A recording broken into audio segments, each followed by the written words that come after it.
We'd like to welcome you to the public session of the India-Bhutan Strategic Dialogue held under the auspices of the Ananta Aspen Center, RIGS, and the Thimphu seminars.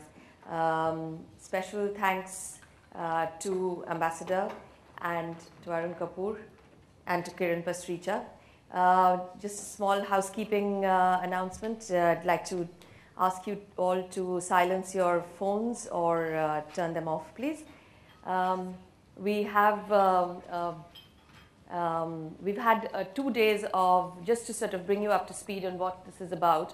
For the last couple of years, we've had a strategic dialogue or a track 2 dialogue between Bhutan and India. You will wonder why, because Bhutan and India is it's a special relationship that we have with Bhutan. Almost every Prime Minister makes Bhutan his first port of call. So does a Foreign Secretary. So what is this, many of you will be aware of the history of the special relationship. The reason why we are here today is that we don't want to let the special relationship, we don't want to take it for granted.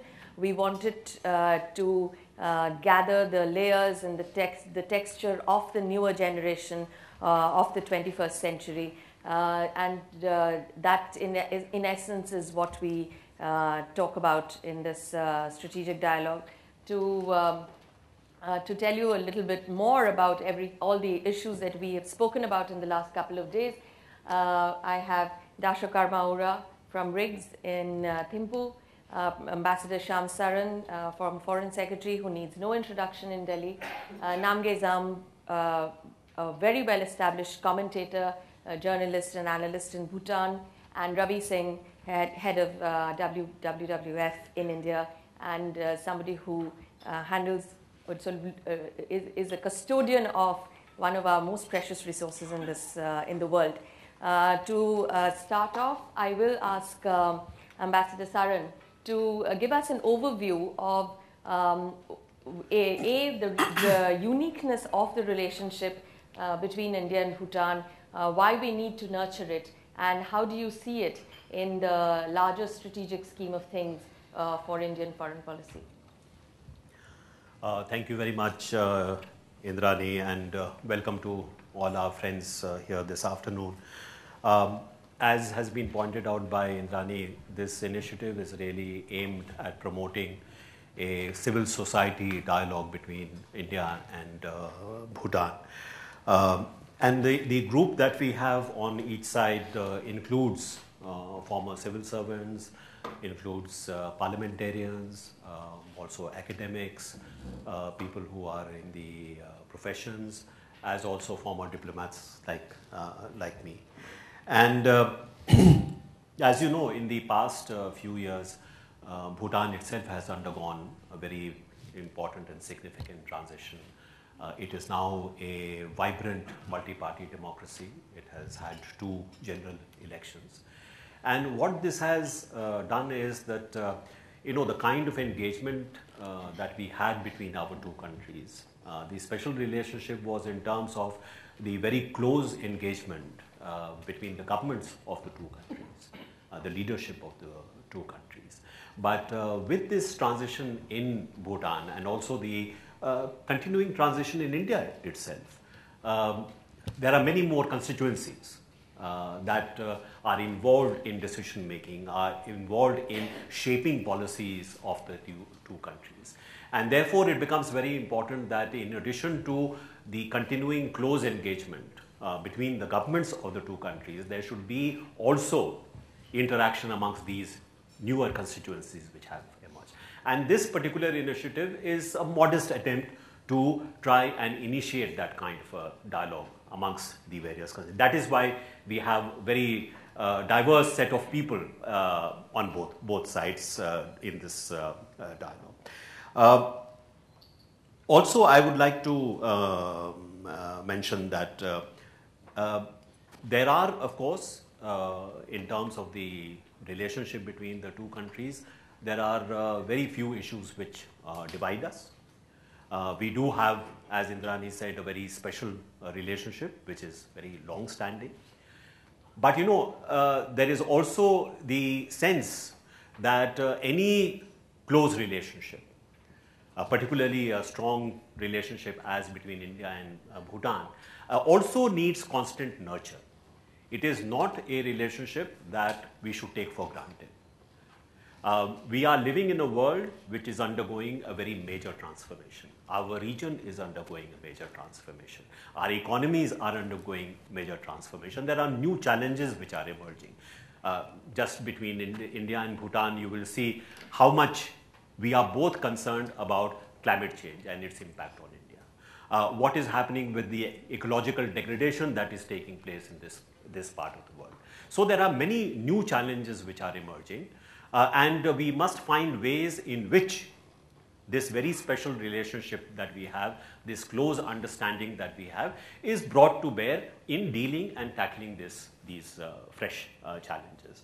So part of the dialogue that we are having is also directed to having that kind of a broad-based dialogue on these new challenges, so that we can also contribute to, obviously, the policy makers who will be dealing with these issues, give them certain ideas, contribute to thinking on these issues.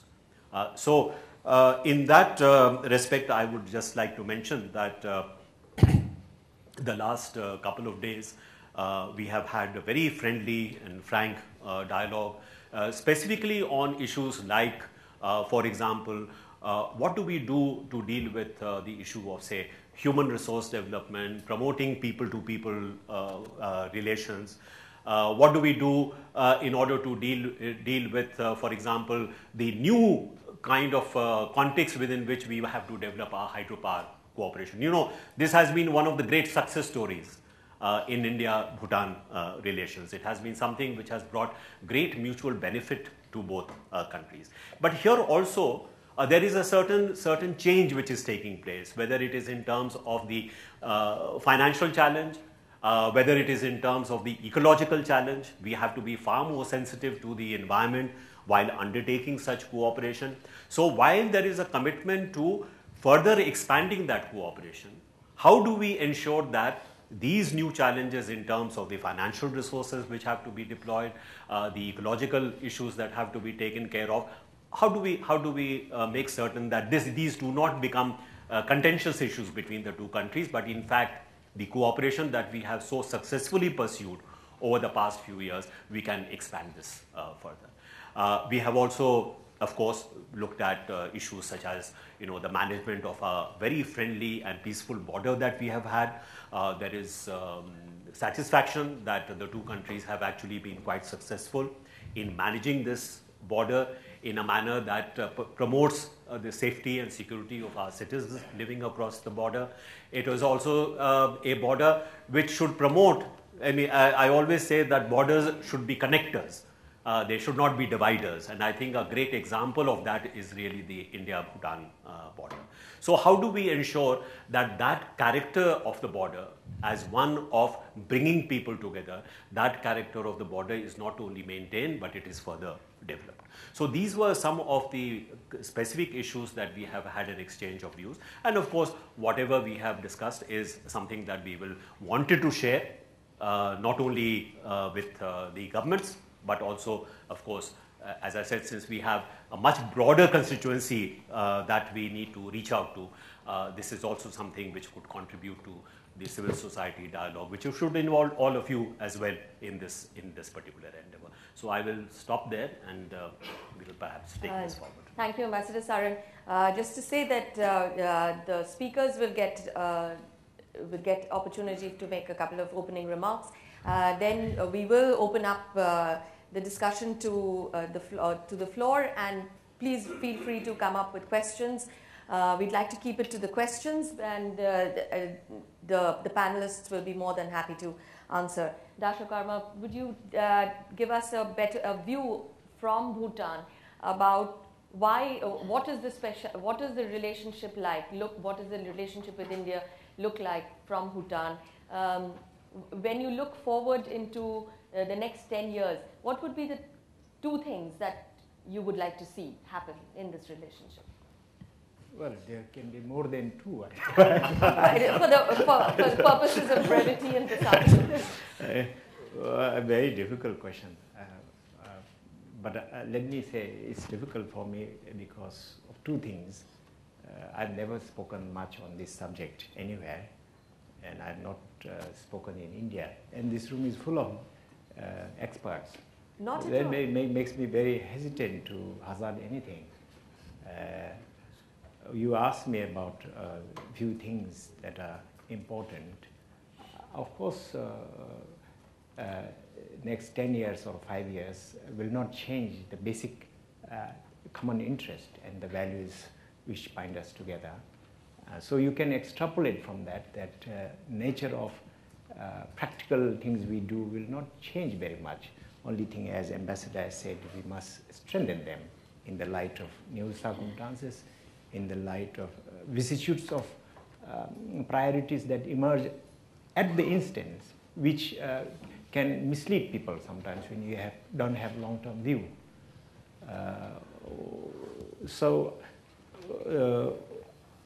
In order to say what would be of great interest to the relationship, we have to first consider what are the basic urges of both countries and recognize that, I think. The abiding interest of Bhutan for all times as a small nation is always to be a nation itself, for Bhutan to be Bhutan, but a very prosperous and happy nation and a sovereign nation. Beyond this, for next 10 years, nothing can be said. I don't think it will change also for the long term whatsoever.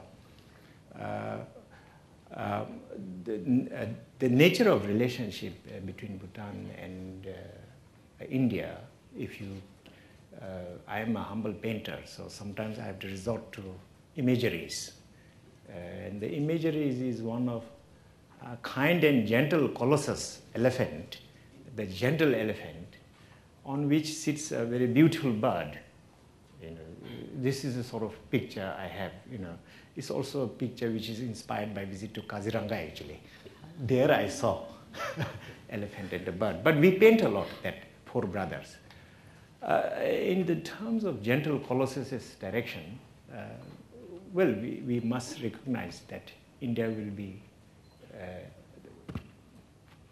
I think someone said it, I can't remember, the most important nation in the future. Now I remember it is E.P. Thompson in Ramat Guha's book. So, so the destiny of India is very big and overwhelming for all, will be, and this is quite obvious, quite clear. Yet, within the seeming asymmetry between elephant and the beautiful bird, colossus and the bird, there are things which will not change eternally. It won't change. And this, I would say, first thing is the peace and security of the Northeast, within which, Bhutan also is mapped. This is a very important value both countries recognizes, and I think contributes. I think Bhutan is proud to say it has contributed to this peaceful neighborhood and stability in that area. Second is, I think, the prosperity of the Northeast as a whole. Again, I think, of course, it takes me back to the role of India in the development of Bhutan. The growth and prosperity of Bhutan is primarily a story of deepening link between India and Bhutan. But while you bring Bhutan up, it also exerts some beneficial influence on the region through aggregate demand. I think so. I think this too is a very unchanging thing as far as I can see. Example can stretch to remittance from Bhutan, which is almost 10% of GDP, for example, recorded one. many Northeasterns work. Assam people work in Bhutan in this growing economy. So it is very beneficial. Third thing I think we must increasingly recognize is the common destiny due to what Ambassador Sharon repeatedly reminds us. We can forget that easily in the haste for economic development, that is climate change and environmental preservation. I think the whole stretch from the Brahmaputra River to the Himalayas is no overstatement. It's a very interesting place influenced by diversity of nature. It's one of the most interesting places in the world as far as I'm concerned. Assam, rhinos, tigers, elephant, rice, Indi silk, so many plants, so many birds, so many mammals. So I think there is a risk to this if we don't recognize, and Bhutan could, with your help, play a major role in this.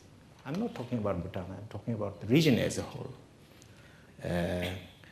So I think you asked for two only, so I better stop now. Please go ahead. I'm more than happy to more than two. So I think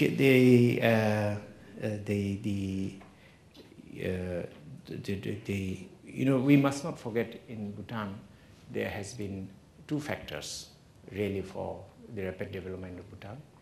One is our own leadership of their majesties, and the other is India, And now India is playing a more diversified role. His Excellency mentioned briefly also this energy, in the total volume of energy consumed by India, Bhutanese production is minuscule really. I mean, one must bear that in mind. Nevertheless, anything that moves us towards renewable energy is an incremental step we must make. It is only so, and it has sort of in technological term very interesting role to play in sort of start and stop of thermonuclear energy.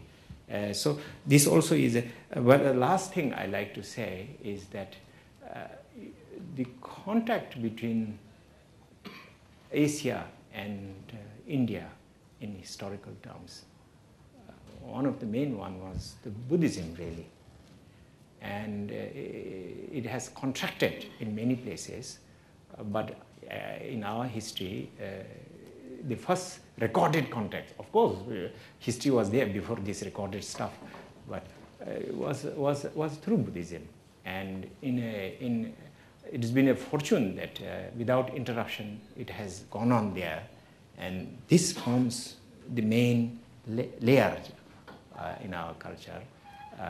Of course, it exists also with pluralism, I mean to say.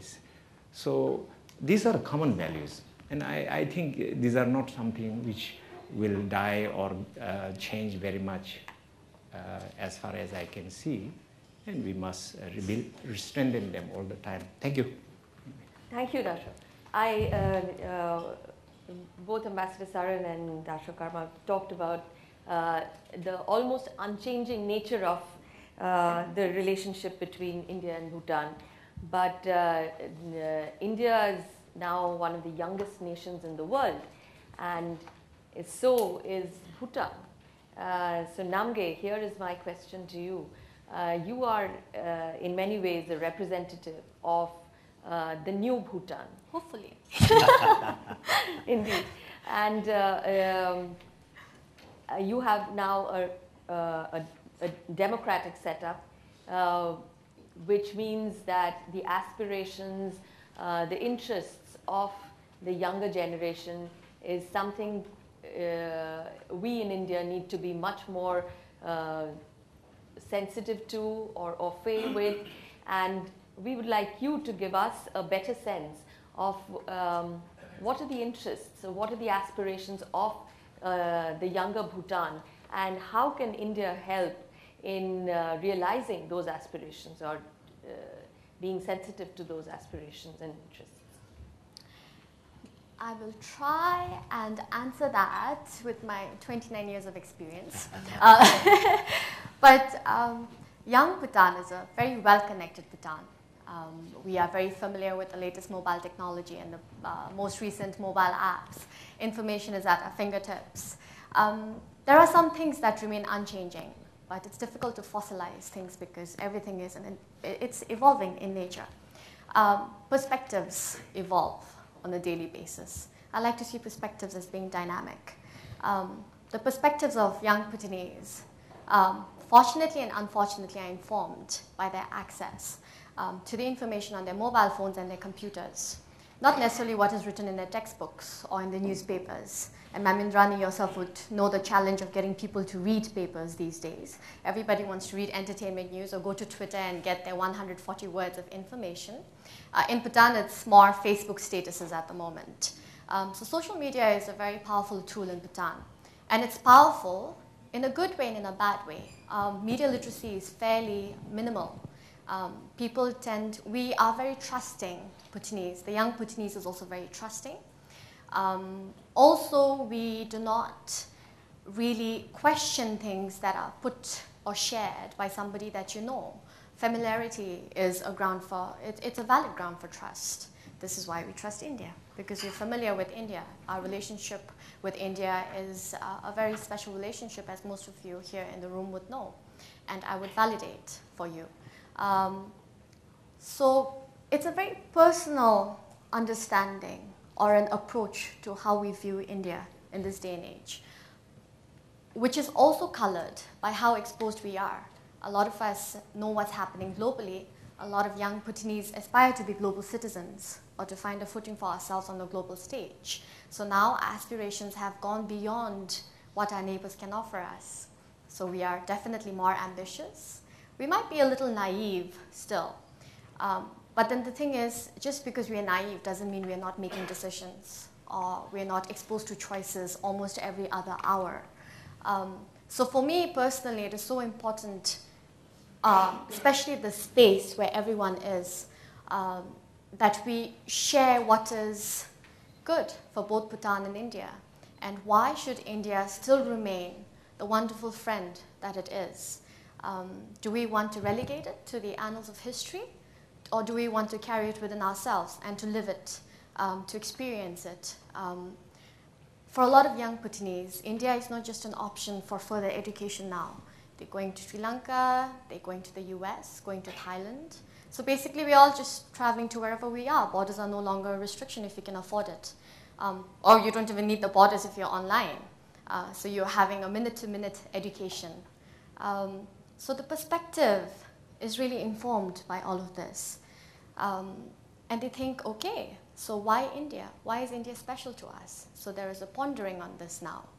And then, of course, you have what your history books tell you, but what is more enriching is really your own experience with somebody else from India, as is for me. And I've had a really rich relationship with Indians because I was educated here, and I have some wonderful friends from here. So therefore, I am sentimental about India because of my experience.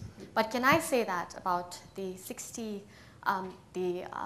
the youth population in Bhutan is 60% of our total population, which is a little more than 700,000. Do they share the same views that I do? Have they accumulated the same experiences that I have, that they can react to India the way I do? And I cannot say with confidence that they will, because their experiences are so varied. And then we cannot have one uniform perspective or attitude towards India. And because we're here to discuss how we can strengthen this unique relationship, I see this platform, and why I see so much opportunity in how we can deepen our relationship through this medium is because, you know, where you're seated right now, you have your phones with you. If there was somebody in Bhutan writing something about India, you could directly engage with that person in real time. And this is why I think it's such an opportunity. It could also be quite difficult because of the ease of access. And let me give you an instance, actually. When I saw how Bhutanese were reacting to social media instantly, and this was thousands of Bhutanese. We had this incident in November last year, where one of the media houses in India reported about an incident in a bordering town in Bhutan, right next to Assam, where a young girl died of overdose. But then in the Indian media, it was made out to be as if she had been killed by a Bhutanese. Then what happened was we had some repercussions on the border where vehicles were burned and mobile phones were snatched from Bhutanese because it was inflammatory. It was, first of all, misreporting, factually incorrect, and then the Bhutanese mainstream media was not doing anything at that point. So there were a few of us who did a bit of research, and then we started sharing it as our Facebook statuses. And I put it on my page, and I said, the media house was incorrect, but this is what the real story is. Because a lot of Bhutanese were getting upset. They say, how dare you do this? Oh, and I must tell you, the one perspective that is common in Bhutan is we see India as India, not as Maharashtra, not as UP, not as Bihar. Yeah, and you know, it's India for us. So something happened across the border, but then it happened in India. You know, the Indians are doing it. So it's a view where we've kind of homogenized India, although you're very diverse. Although it can be good from one point of view, but not so great from another point of view. But this is how we're viewing you, because you're such a small country, we don't think in terms of districts. So then it became an issue of national significance. It became an issue of national security. And it could have caused a lot of trouble on both sides because you're so physically close to each other. But what we did was we put it out, and then we said, no, it's not true. This is not what happened. This is what happened. This is what happened. We laid it out. And then a lot of us wrote to the media house and says, can you please correct the story? But I mean, of course, we're so small. I mean, of course, if you put it in the context of India with over 1 billion people, and you're talking about just 700,000 people, which is like a little township for you, I think for the media house, like, you couldn't really care. But for us, it was a small issue of extreme national significance. So this is how we react to these things. So then you have to understand that Bhutan's aspirations really aren't so humongous. I think we have very simple aspirations. We are a very peaceful people. We like to live in peace with our neighbors. We like to trust, and we like to honor relationships that have been nurtured over a long period of time. And one of our most wonderful relationships, of course, has been with India. And I think the younger generation would not want to disrespect this relationship, but how they view this relationship is now in the context of the global stage. Excellent. Thank you for giving us the perspective into a new Bhutan. Ravi, you're almost the custodian of some of the most precious resources, some of the most precious things that we have between Bhutan and India, our wildlife, our ecology, the sensitive ecology of the Eastern Himalayas. From your perspective, how is that special? What is special about Bhutan for the Indian public? And how do we keep making it special? Thank you. I'd just take two perspectives. I'd first like talk about the region, and then I'd take on the story which Karma Uraji spoke about, the beautiful bird and the elephant. And I'm not really the custodian of this area. I'm just a communicator of the custodian. The custodians are the nations of Bhutan and India, and to some extent Nepal on the other side. And my organization, I have a privilege to work for a great organization. My organization works across the world. We identify 200 ecoregions where the natural wealth of the earth it's a repository. And we work in about 100 odd ecoregions globally. Within this, there is no other place on earth where ecological and cultural heritages come together, where people think of nature and environment as a part of their religion, as a way of life that leads into everything. It's because of the environment that they think we exist. And I'm not saying this only in relation to the fact that we have such behavior towards the environment only it's in the region itself. And maybe it's the relationship with the Himalaya and the relationship with water and forest that makes this so. It's an absolutely unique ecosystem. I can tell you various stories about it, but just very briefly, we have undertaken 2 studies, one was a study of the plant, the bird life and the animal studies for 10 years between 1998 and 2008. And then the last 6 years, we have covered the second volume will be launched shortly. And between these 2 studies, we have found over 400 new species being discovered, not known to science and man up to now.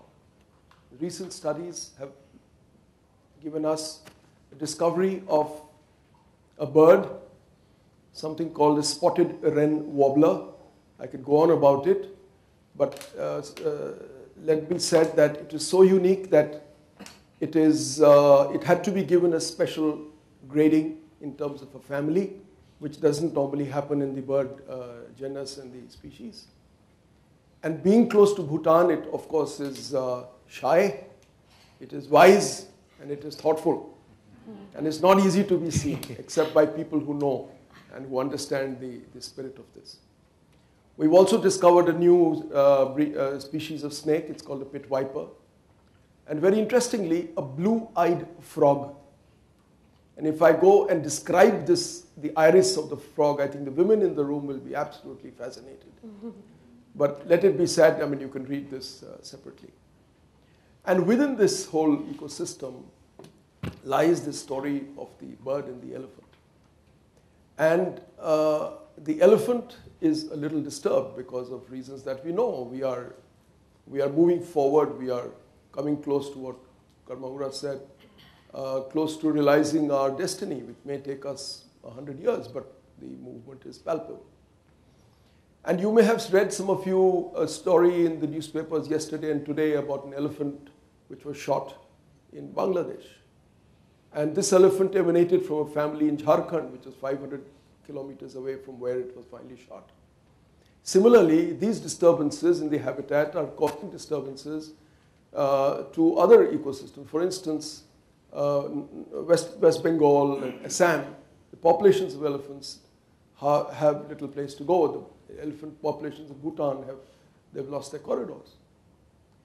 So strange incidents happen. I mean, in a way, a happy incident. Last year, a single bull elephant, 12-year-old, walked up from the plains in Bhutan and went to a place near Paro, which is the bridge from which if you go left, you go to the airport, on the right, you go to Thimphu, and went and drank from a lake which is frozen in winter. In a way, it shows us lots of things, but the fact is that this is a sacred animal, came up all the way and drank from a sacred lake because of issues that are relating to a great amount of change and disturbance, which we are the cause of, I mean, humankind, all of us, to one of the greatest ecological treasures of the world. In Manas, there's a tiger reserve which we share with Bhutan. And we have an agreement between the 2 countries, which is called TRAMCA, the Trans-Manas Conservation Area. And in this, which is a World Heritage Site, we have the largest conglomeration of endangered species in that geography, where at this point of time, we have documented between 8 and 12 tigers, and they share the borders between the 2 countries. We don't need passports to go to Bhutan, but these guys don't need passports anyway. And within this, the sacred aspect of life, talking about birds, there is a species called the black-necked crane, which is revered in Bhutan. Similarly revered in Ladakh, by the way. And these populations, wherever they land, those grounds are then converted as conservation areas by the communities. So there are tremendous cultural and religious connections. We have, and some of these smaller ecosystems are actually preserved because of their, of religion. They are like sacred groves. We have the connections, I mean, the great monuments, religious monuments, the tiger's lair in near Paro, the monastery, is one of the great monuments of Buddhist pilgrimage in the north. There are many connections of this sort, and sometimes Bhutan does take action which inspires many of us to do new things. For instance, Bhutan has started a concept called wild rivers. Wild rivers means that there should be a river that from source to wherever it goes into the mouth runs wild, unfettered, like it should be in nature. And then named one such river as doing that. Now we all need hydroelectricity, we need something for the future, we need prosperity for our nations and all that. But yet within this there is space for nature to run free. And they have discovered that now this concept has been taken up by India. In Tirthan Valley in Himachal Pradesh, we are looking to set up a wild river similar to what Bhutan has done. So there's a lot we can do, thinking and talking together. And what I'm actually saying is reverberated across my country in the northeast, and in Bhutan, the young people, the youngsters, Namge's, the whole thing of talking about how technology and exchange and all these things are happening. These are issues that are similar between our countries, and they are being expressed without, for the first time, without holding back in a lot of ways. And lastly, the concept of the gross national happiness, which when we talk about it in the Western world, in international fora, people do smile and they talk about it and say this is great, because some part of the world believes very deeply in GDP. And the bridge between GDP and gross national happiness is a very, very long one. But in a way, this is the part of the world between our two countries that it is possible for us to bridge this gap and bring the two about. And this concept to that extent comes from our special neighbor. In that sense, our dialogue is to bring these aspects together and to help us to take this understanding between us much, much further, both in all the aspects and the good factors that we are talking. And in that way to bring about stability and prosperity between our nations. Thank you so much, Ravi. I hope you've got a flavor of the kind of discussions we've had. I'd like to throw it open to the floor right now. And do feel free to ask questions. Try and keep them short so everybody gets an opportunity. Sonia, General Chopra, the gentleman there, and then you. Sonia. There's a mic coming to you. My question is to Dasho Karma and to Namge and to Ambassador Shamsar, and you can give your various perspectives of this. We didn't hear the word China at all. Is this the new India-Bhutan strategic dialogue, which does not talk about China? And a word from Mr. Ravi Singh about Tawang, which is part of the same ecology as Bhutan, but is not being looked at in the same way. I mean, there is a certain neglect that we see in Tawang. What is the best way forward to deal with that? That's all. So, okay, since it's connected. General Chopra, yes, China. I want to know from the panel, particularly from Dasho Karma Ura, and then later on from Ms. Namge Zam. When we talked about China, I want to know, in the context of this very large border that Bhutan has, besides India, that is China, did you discuss defense relations between India and Bhutan in the context of national security? You used these two words, Namge. We are carrying out training. By the way, I am vintage late 60s from Bhutan. I've had the privilege of serving with the present king's father and grandfather and interacted with the present king during NDC days. So I want to know this training that we do, the reconnaissance and joint training that we do, and we are equipping the RBA and the RBG. Are there any issues there, particularly regarding IMTRAT, Indian Military Training Team, and Hazong? That's the first part. And second, very quick one on media, social media from the young. I have two young girls also as my daughters. Do you have any negative influences, social media from India? Because we are not only talking of net neutrality, but we have a lot of guys in this country who want to besmirch this net neutrality. Any effects in Bhutan? Thank you, Chairperson. Thank you. And I'll ask Ambassador Saran to start the China, answer the start the China question. Then Dasho Karma, if you could take on, and Namge. Well, as very close and friendly neighbors, I think it should come as no surprise that on a very regular basis, the two countries share their respective perspectives on regional security, on global developments, and this of course includes the emergence of China and what the implications of the emergence of China would be. I think in terms of how we look at our relations with China, I think whether it is Bhutan or India will determine from their own perspective how they should develop their relations with China. But I think it would be fair to say that both countries are sensitive to each other's concerns in respect of pursuing those relations. I don't think that there is really any need for me to go any further with respect to our relations with China. Dasho, would you like to say? Yes, but the question is also puzzling in the sense that the word China, one comes across very frequently in magazines, newspapers, and so on and so forth.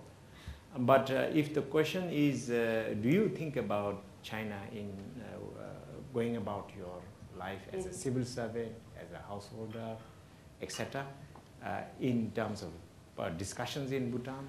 Really, no.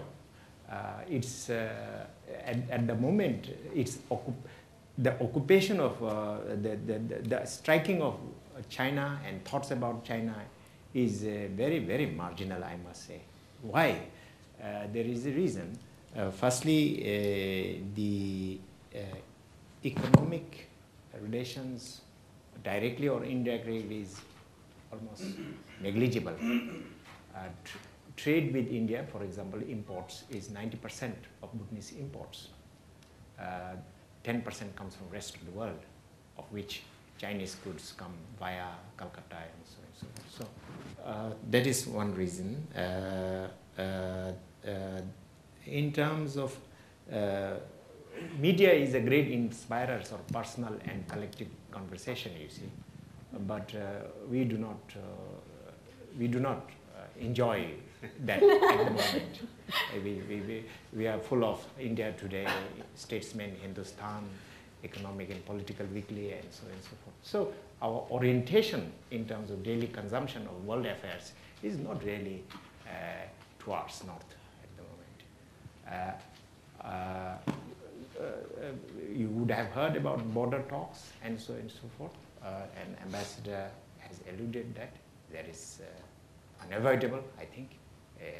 Any realistic citizen must talk about its border to the next and wait for a positive outcome. But in our daily life, it doesn't have much presence at the moment, I would like to say.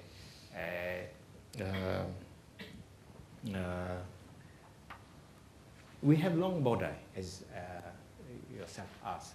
In fact, you have dealt with the grandfather of the present king. I have only dealt indirectly with His Majesty the Fourth King. So you should be giving me some lesson in that regard. And you have dealt with RBA and so on and so forth. But the border, the northern borders are quite, quite tranquil, really. And in some ways, as a sort of humble ecologist, I like that more than the busy part of the borders of Bhutan, though that is also unavoidable. So northern borders, it used to be the most active in the past. But we have managed to reorientate that. And just now, there are only lonely yak herders occasionally straying here and there. And as you know, sometimes the army catch them. Unfortunately, army taking the burden of regulation, you see, they have to catch. So dealing with thermos, some cups, porcelain, etc., which are satisfying the daily needs. And there should be no great, we must not look at that as sort of criminal as we are forced to do sometimes. These are done out of compulsions of ordinary. But it's so low volume. How much can you carry on horseback? There are not many horses also, as you see from Ha population. Yes. So, my answer to you is just now. It is very, very low level of unexpected low level of interaction at this moment. Namge, 2 questions were directed directly to you. Yes. I was thinking how I could answer it in my capacity. You know, my best friend when I was 5 years old was a Chinese, and I was in Bangladesh that time. That would have been my relationship with China. It was a good relationship. I don't know where she is now. Perhaps it's a comment on how open China is. A lot of us have access to apps, like I was telling you, but then the Chinese have apps for themselves that a lot of us don't know how to use and can't use using their language. So therefore, they've sort of inhibited the kind of contact that we can have with them. And also our history books. Really, the North hasn't really been my favorite direction ever. Because even our history books talk about invasions from the North, and you know, historically, so it's always been more pleasant to be facing the South. Because so personally, as you can see, I tend to be naturally inclined towards facing the South. You know, I concur with what Ashkarma has to say. He knows a lot about this. In fact, I'm not, you know, sir, actually I'm hoping that maybe I can talk to you, because we'd love to meet people like you to understand things, who have actually lived those experiences, because a lot of us haven't. And like I was saying, it seems like it was a natural shutting away on both sides. So therefore, people in my generation aren't really very aware of what happens up north. And we have a lot more other interesting things happening elsewhere, and Bhutan is really, really small. And in the scheme of things in our world, we're looking more at getting across oceans towards the south and towards the west than up north. So basically, that's how our interests are also informed. Thank you. The gentleman there? Yeah, and then. I think there was a question about Tawang. That's right. There was a question about Tawang. Sorry. So there was Sonia's question. Why about we're not discussing this? Ravi, I think it's just that we are not reading enough what is written. Western Arunachal Pradesh, Eastern Arunachal Pradesh are actually 2 very different regions, and there is continuous discovery and documentation in both these regions. Maybe they're not being popularized so much in media, but there is a fair amount of documentation on one side. Second aspect, I'll briefly say that in our country we have another great way of knowing and understanding and traveling, and this is called the LTC, the Leave Travel Concession. And the Leave Travel Concession is now opening up to areas which earlier did not. And the number of people who are taking advantage of this with their families to go to places like Arunachal and Ladakh is actually increasing. And I may be wrong in this, because I heard a statement the other day being made, which is very nice, is that it may be extended also to SAARC countries, which means that we end up getting closer, and especially because such people will also go to Bhutan. I think we will all benefit from this. The gentleman there. Yeah. I am Colonel S.K. Shahi. I am from USI. I was posted in Bhutan about 3 years back, a place called Ha. And last I visited Thimphu was last year, where I got the opportunity to meet the 4th king. And during our course of interaction, I also learned that the 4th king was quite concerned with regard to the growing influence of China in Bhutan. Being an army officer, serving soldier, my biggest concern is the strategic implication of settlement of border between China and Bhutan. We know out of 14 landlocked countries China have, there's only Bhutan and India they have unsettled border with. And the day is not very far when we perceive that the issue of border between Bhutan and China is likely to get settled. We are also aware that China has offered package deal, which was done during the 19th meet, wherein they want to exchange 495 square kilometer of area of the northern area, that is the area of Sinchulampa, with the Doklam Plateau, which is about 295 square kilometer. And our concern is the Doklam Plateau, which happens to be very close to Chumbi Valley. And any settlement of border with the package deal which China has offered will have direct strategic implication for India. So my question to the panel is, are we serious about this package deal? And if we are serious, what is the likely implication of this settlement of border, while China will have a diplomatic relation, official diplomatic relation, but indirectly it will have a direct strategic implication for India? Ambassador Sarah, you get to take this question. We have heard about this package deal, but I don't think we should jump the gun, and let us wait and see what these conversations between Bhutan and China have been taking place over several years now. And as far as my understanding goes, we have not come to a point where that package deal that you are talking about is about to be concluded. So I think we should not raise fears on a hypothetical possibility. Let us wait and see whether or not this happens. I think as far as Bhutan and India are concerned, the issue that you mentioned about the Doklam Plateau and the Chumbi Valley, it is not only just important to India, but it is important for Bhutan's security and its access as well. So when we are talking about what the implications would be of what kind of settlement takes place, I think both countries will take into account what the implications would be.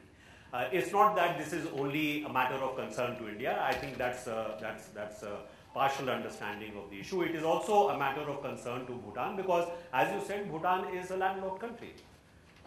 Its access to the ports in the Indian subcontinent is through also the same small bridge of land that we call the Chicken's Neck.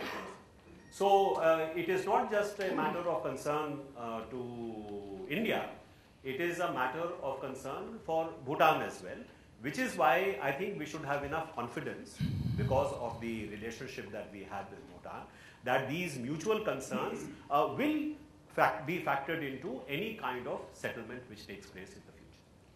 Gentlemen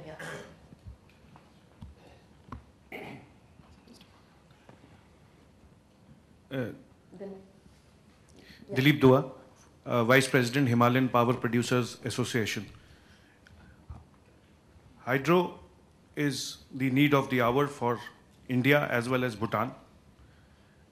I congratulate Bhutan on helping India when there was darkness and the grid was imbalanced. The Bhutan came for rescue. It was a wonderful moment that the friend from the neighbor helped the grid code, and we were energized in few hours. I would say that when we are talking about the new strategic relationships, and we are talking about the development, inclusive growth, sustainability, all these big jargons, what are being discussed in the international forums, hydro brings inclusive growth, it brings a deeper strength, it brings commercialization, it brings a lot of companies together. But here the strategic thing which is missing from Bhutan from last 8 trips I have made, it's almost 6 years I've been going regularly to Bhutan every year, and I have Druk Green Power Corporation and the other Druk holding corporations. I've been visiting everybody and the financial institutes. The privatization, is it, Karma, I would like to understand from you that is it gross national happiness will get disturbed if the private people of 2 countries get together and build the projects? I would say what is the reason why these 2 countries can't build the projects together? And why it can't be public-private partnership? Why only bilateral? Why grants? Why can't it be made on the commercialized aspects like it is happening in Argentina, Brazil, Prague? I mean, so why these things cannot be done?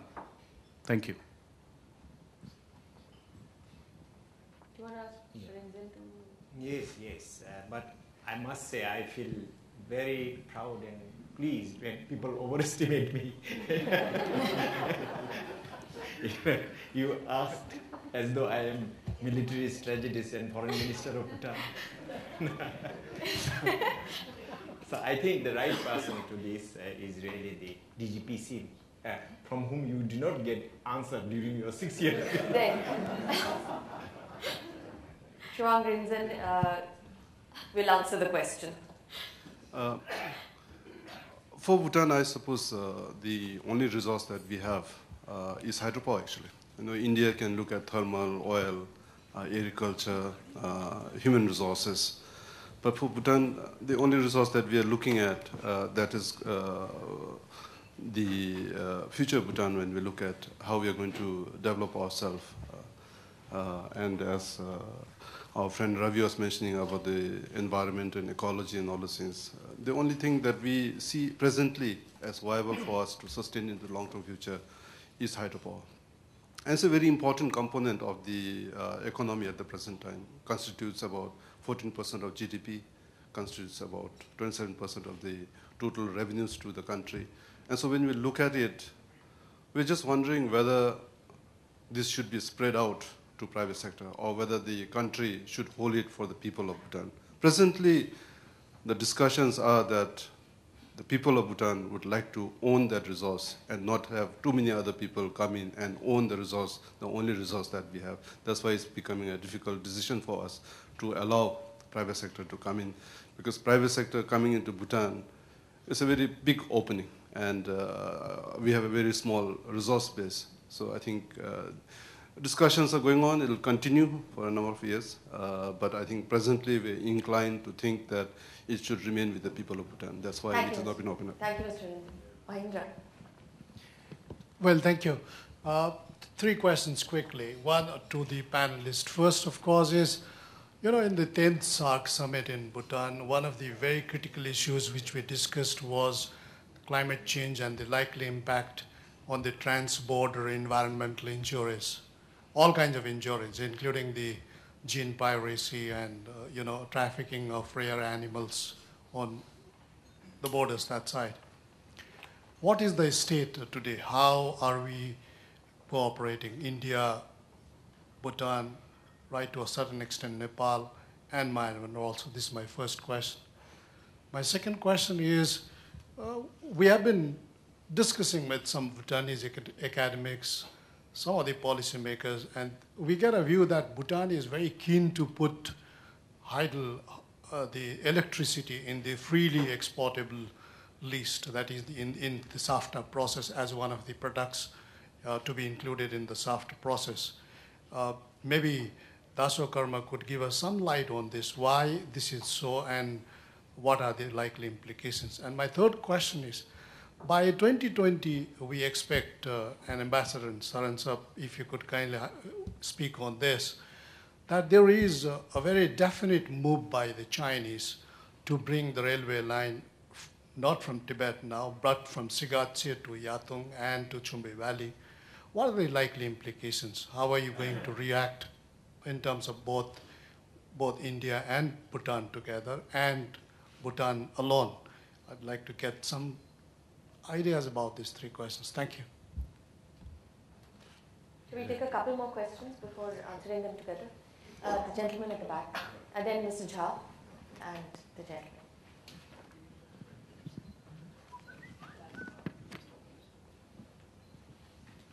Yes.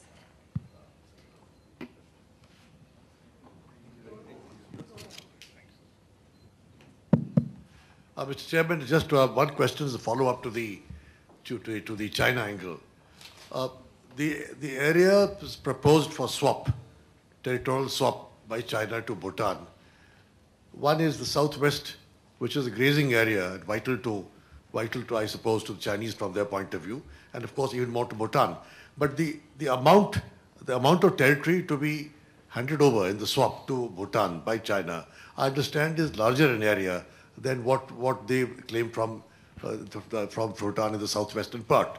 Now, if that is so, I'm only mentioning that in view of the very close relationship between our two countries.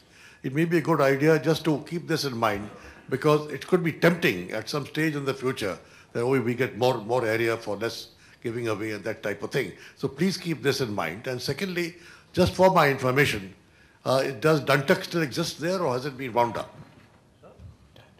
Dantak. The road building thing.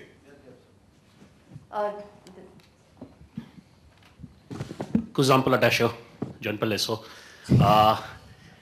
One thing that I want to bring out is everybody's talking about high strategic things, that we need to somehow build the cultural intelligence and the cultural connect between India and Bhutan, in the sense that, like Namke had mentioned, that the population, 60% is youth. We need to somehow connect through maybe animation. There was one animation movie which was very popular in Bhutan. And very few people in India, even in the eastern part of India, know very less about Bhutan, and some ways that we can popularize Bhutan as a destination for cultural connect, as well as for people to discover. It's only the foreign tourists who are just coming to Bhutan, but very less Indian tourists are going, especially the younger lot. Thanks. Would you like to take the question? Let me try to give you very insufficient answers, because I can't give you full. Easy one first. Dantak, the border roads units, which we send to many countries, bordering countries, have been there since '61. So it is also growing as old as modernized Bhutan up there. They are there very much, and perhaps you could say they are thriving also over there.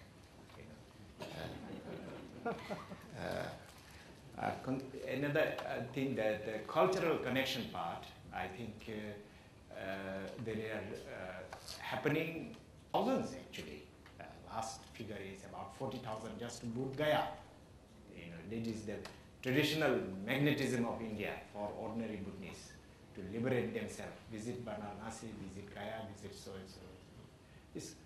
In the other direction also now there is a considerable interest because of the easy passage to Bhutan with minimal visa requirement and so on and so forth.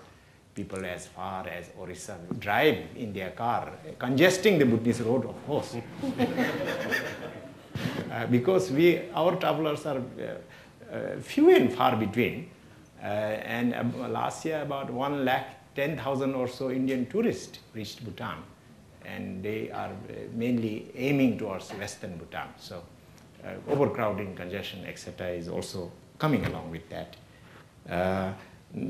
Professor Mahindra Lama asked questions to which he has much deeper answers himself as a specialist. I know that. I read his stuff.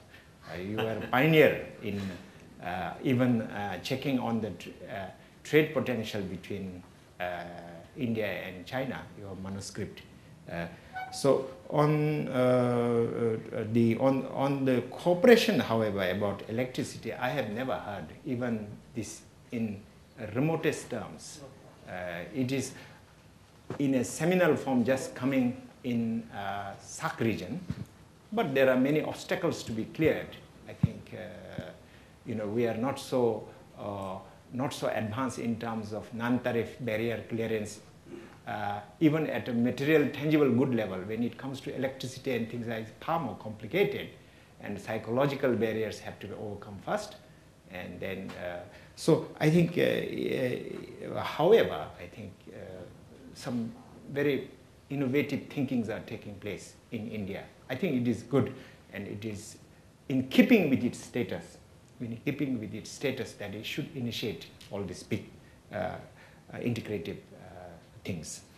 On Yatung Shigatsi, perhaps you know far more, and you should enlighten the meeting. What are its implications? I only read in newspapers in India these networks are being laid. Really, as I referred, the information we get is really through Indian news, not independent sources. So I don't know, but ambassador will be able to say this. I believe that one is aimed towards Nepalese side.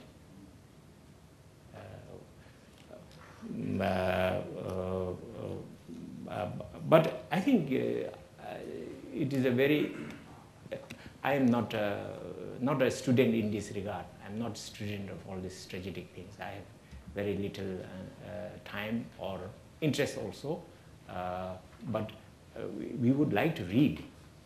We would like to read things coming from India. Thank you. Ambassador Saran, would you like to? Yeah, with respect to this issue about the extension of railway, as you know, for the last several years, China has been developing the infrastructure across the border, not just railways, but roads, pipelines, and now, of course, you also have the proposal for the One Belt, One Road, which will see even more infrastructure development taking place across the borders. Now, the question for us is, if we are looking at the South Asian region, the Indian subcontinent, I would say the response to that, or I would not say even a response, but I think in our own interest, what we need to do is to really develop the infrastructure on our side. The fact is that today the Indian subcontinent is perhaps less connected than it was in 1947. So the issue for us is not to always keep looking across the border what the Chinese are doing, but I think if we spend a little more time in seeing what we can do on our side of the border, I think we'll be far better off. So whether it is in terms of connectivity with Bhutan, connectivity with Bangladesh, Nepal, also with Pakistan, if we develop these linkages, cross-border linkages, then, in terms of the terrain, in terms of the resources that we have on our side of the border, actually there can be far greater, economic prosperity and development generated than it would be on the other side of the border. So I think we are constantly, looking at is what I call a catch-up mentality.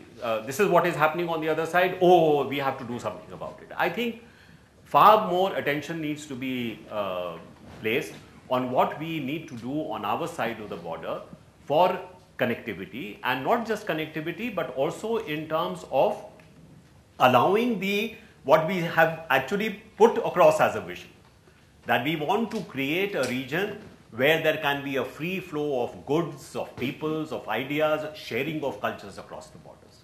That is the vision. So why don't we try and realize that vision?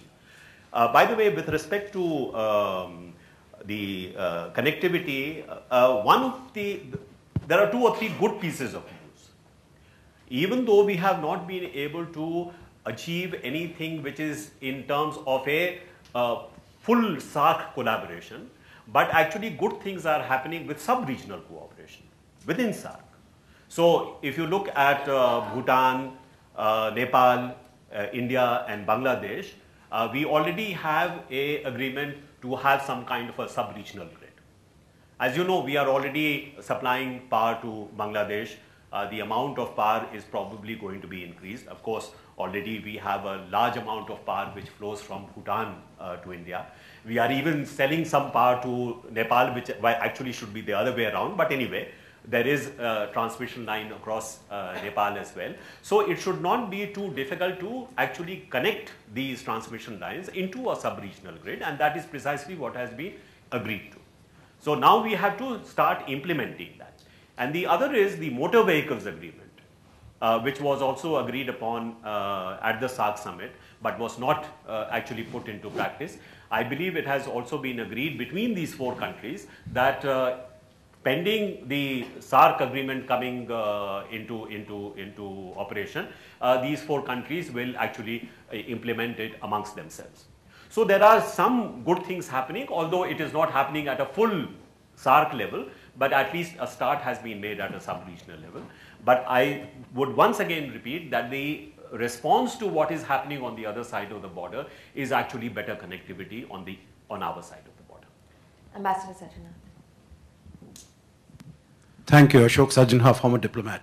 I have two questions. One possibly to Dasho Karma Ura, which is that, mention was just now made by Ambassador Shamsaran about the One Belt, One Road project. So, One Belt, One Road project. That is the Chinese New Silk Road, the Maritime Silk Route, etc., etc. In the limited information that is available to us right now, and we hear, of course, of the projects in Pakistan, in Sri Lanka, and some of the other SAARC countries. Is there some proposal that you might be aware that Bhutan is involved in this as a part of this project? Yes. At the moment? That is one question. The second is to Ms. Namgizam. You said as far as the youth of Bhutan is concerned, and you mentioned that India is not the only option. There are many choices. And in India also we see the youth, the large, and the aspirations and what they want to do and how they want to move forward. So at the moment, as we see, the relationship between India and Bhutan is one of, in terms of development of infrastructure, whether it is roads, it is power, it is cement, etc., etc. What, in your view, should India be doing to once again emerge as the preferred option? You said there is the United States, Sri Lanka, Thailand, all these other countries are also there, and they're also attractive.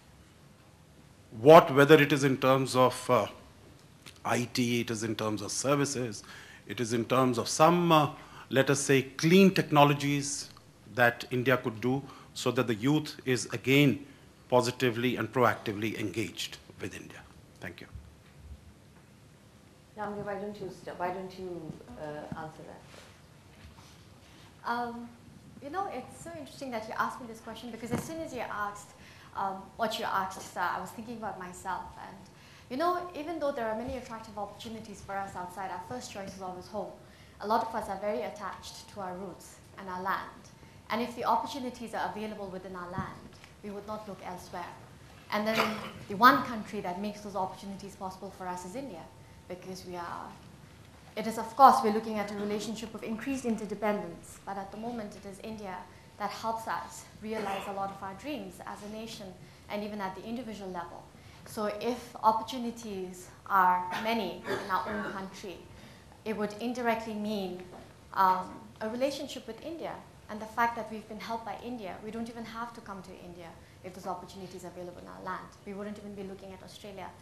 That's a preferred destination for many Bhutanese in this day and age because of the financial opportunities that are available there. But if those opportunities were available in our own land and made possible with help from India, then I think we would remain in Bhutan and very close to India. Yes. One gets jerked out of one's normal consciousness when you mention things like Silk Road, because I have not thought about it for a long time. I think my very inadequate understanding is that the Yunnan Academy of Social Science seems to have sent many letters in the SAARC countries for their academics to come there to discuss this. This is all I know about this kind of thing. And I myself have not been to Yunnan and also have not much inclination, so I never replied. So that will remain like that. The bigger question, of course, the revival of, again, I read in Indian news only, Indian newspapers, the proposal by China to revive the linkage and also bring back to people's thinking that the civilization linking Xinjiang to Xi'an, etc., might solve some of the borderland problems. Could be that sort of thing. But from our subcontinent, I think north-south routes were coming from thing. from the lateral route downwards through so many. One of them is Tawang, one of them is Bhutan. They were coming down like this. My understanding is that through this route, India exported a great many ideas to the north, while it received some goods from the north.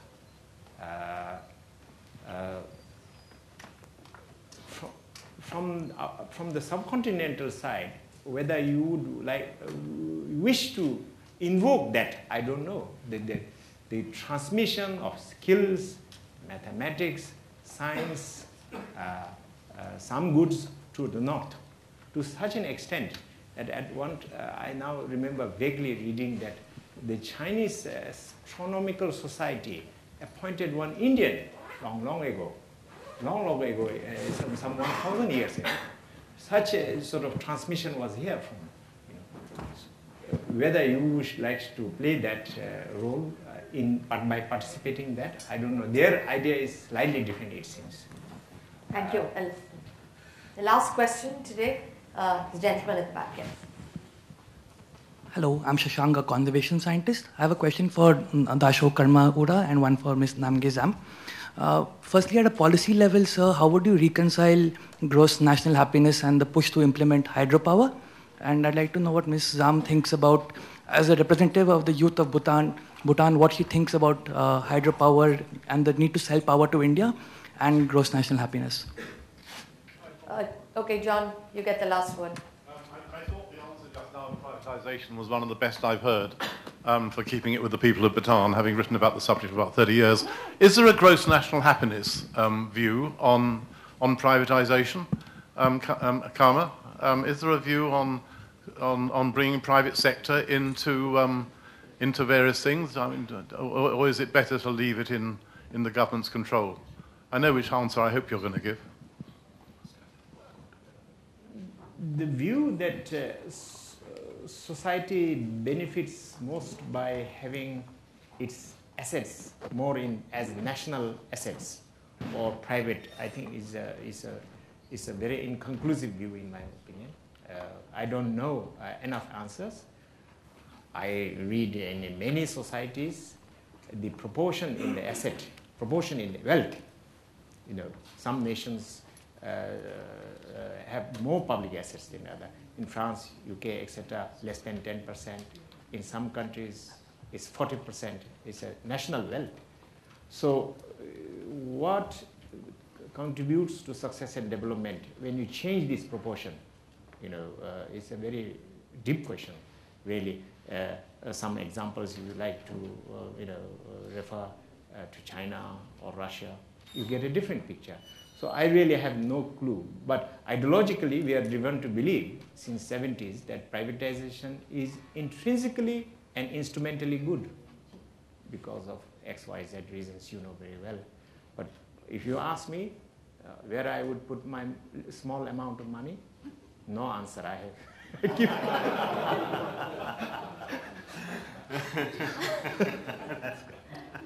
Namge, you get to give the last answer of the day.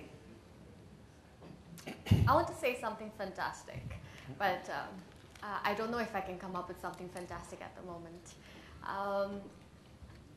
In Bhutan, we don't see things as direct opposites or as being immediately contradictory to each other. Therefore, the word reconciliation is an important word, and even in ideology, I would say, because the kind of lifestyles we've had, the lives we've led, is really in respect to everything around ourselves. We believe in a very holistic kind of progress. Therefore, we have gross national happiness. And an important component of gross national happiness is socio-economic development. And if you look at our hydropower projects in Bhutan, they are all actually very conscious of keeping our environment safe. And they're done in a very responsible manner. So I don't see it as being exactly contradictory. I would say that it would go hand in hand. And we are trying really hard. Therefore, we take a very measured approach. GNH, in a way, is quite Buddhist also because it's a very moderate approach to things, a very studied approach to things, and we're not in a hurry to get anywhere or to realize something. So I think it's helped us and kept us in good stead. Also with Madam Indrani's permission, Sir actually had a question for me which I think I forgot to answer. Go right. About if I could just, yes, about whether there's been certain elements of Indian society that have maybe provoked, put some provocative information online. You know, surprisingly, even though the social media has been a really free space, we haven't seen that kind of material there from the Indian side. Actually, the Indian mainstream media has done a lot of damage in Bhutan. That's us. And I'm not looking at her, but and social media actually has been that space where you can reach out to each other. And then there are Indians who say, you know, we don't think like that about Bhutan, and we really love your country, and we wish your country. So it's sometimes a very placating environment there, and it's good for India-Bhutan relations to be in that space. I mean, of course, because like I was telling you, our media literacy is really, it's negligent at the moment in the country. Even journalists ourselves are not too sure how we go about with these things. So because that is lacking, people really trust everything that's there in the media. The amount of trust that is allocated for Bhutanese media is given to Indian media as well. So, and then the thing is, the kind of news you bring out also requires a certain amount of analysis and a certain degree of discernment, which is missing in our country. So this is why I feel that an informal space also is a good space for people like yourselves to also come in and engage in conversation, so that if there is anything that is disturbing, we can actually immediately address it. Well, thank you very much. I think this has been a very interesting afternoon. Thank you all for being such a wonderful audience, and have a good day. Join us for tea.